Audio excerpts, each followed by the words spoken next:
Today, I'm going to show you how to find and use the clipboard on your iPhone. This handy feature allows you to copy and paste text and images with ease, so let's dive right in. First, let's quickly go over what the clipboard is. The clipboard is a temporary storage area where you can hold text, images, and other data that you want to copy and paste. It's super useful for sharing information without retyping. Alright, let's start with how to copy text. It's really simple.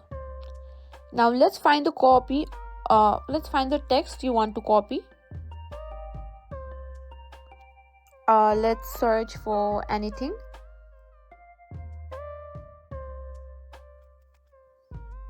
Now let's copy this. Press and hold on the text until you see the selection tool. Now here you can find the option to copy. Simply tap on copy. Now that you've copied your text, let's see how to paste it. Go to the app where you want to paste the text. This could be like Notes, Messages, or any other apps. Now I'm going to be showing you on Notes. Simply press and hold in the text field until the paste option appears. Tap on paste and there you go. Copying images works the same way. Let's check it out. Now find the image you want to copy.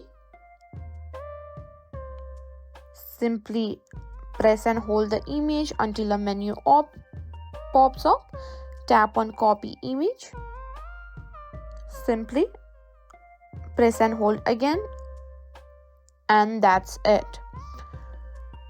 Now you might be wondering, can I see what's on my clipboard? Unfortunately, iPhones don't have a built-in clipboard history feature, but you can check the most recent item you copied. Just press and hold in any text field and the last item you copied will be available to paste like this.